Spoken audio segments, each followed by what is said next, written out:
Isang mapagpalang araw sa atin lahat mga idol. Update lang natin itong alagaan natin mga idol ngayon tag-ulan. Dahil 3 weeks na umuulan na dito mga idol. Yan, umuwi na yung mga pato natin.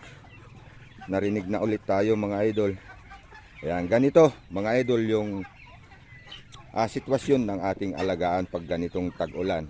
Dati 2010 pag ganito na panahon, hindi na tayo nagpapakain sa ating mga alaga mga idol dahil umaagos ng maraming kuhol dito dati at mga insekto na dadaan dito dahil aagos to. Pero nung napatayo yung Robinson diyan, wala na, hindi na umaagos ng tubig dito. Ganito lang mga idol ang sitwasyon pag ganitong umuulan. Ayan, may tubig na. Kakaunti na lang yung coal kung meron man sa ngayon na umaagos mga idol na iaayos. Ayan. Ito yung mga alaga natin mga idol.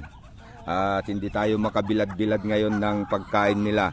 Yung hinarvest natin na mais, di pa naibilag hanggang noon dahil yun nga, tuloy-tuloy yung ulan dito mga idol. Ayan. Yan. Hinihintay nga natin na uminit dahil huminto yung ulan. Yan. Yan, yung mga tataniman natin. Yan, nasira na yung mga damo diyan sa palaging tubig. Pero hindi pa natin napatratraktor mga idol. Yan. Yan, magtrabaho muna tayo dito mga idol kasi ayun.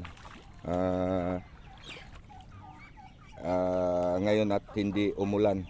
Ayan, tinabas din natin tong tawag nito tubo mga idol dahil baka dito nagtago yung ahas o sawa o anuman kung bakit nawala yung dalawang inahin at kasama pa yung sisiyo niya na 13 at saka 14 na Muscovy. Ayan, kaya lininis natin to mga idol itong tubo, pero nagtira pa rin tayo ng konti para marami kasi yung mga humihingi dito. Hindi ko alam kung saan nila gagamitin dahil ito yung tubo na malambot, yung pangkain sana ng tao. Ayan. Ayan. Tutubo rin yan mga idol at lalagyan ko ng abono para malalaki yung tubo. Ayan. Wala naman tayong nakita na bakas man lang kung diyan nagtatago sana yung ahas o sawa. Nagtataka lang ako kung bakit nawala. Ngayon pa lang 2010 ako nag-umpisa. Ngayon ko lang naranasan na ganun na mawalan tayo ng alaga at sabay pa na dalawang inahin at kasama ang mga sisi niya. Ayan. Di natin alam kung sawa yun o ano. Yan, may ibig sabihin yan nasa taas.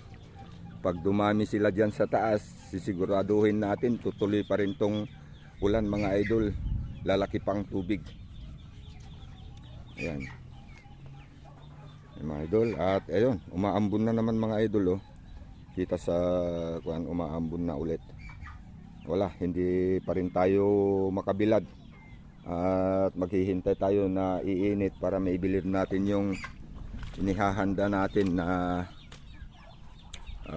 tawag dito stock natin na pagkain itong mga alaga natin.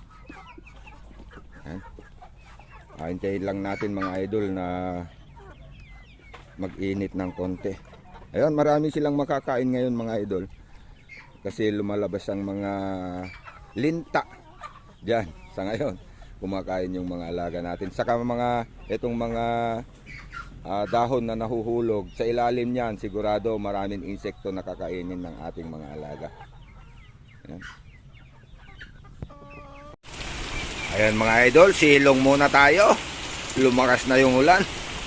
Talagang hindi tayo pagbibigyan na makabilag sa mais natin na i-stockin sana natin sa ating mga alaga. Ayan, sumilong na rin itong mga ibang alaga natin mga idol. Pero yung mga iba, gustong gusto yung ulan. Yan. Malakas na naman mga idol. Yan. Maglalagay pa sana tayo ng pagkain nila dito. Yan. Malakas. Oh, mga yan, uuwi na. Oh, uuwi na kayo. Mga bibi natin na yan. Galing sa bukid. Yan, uuwi na.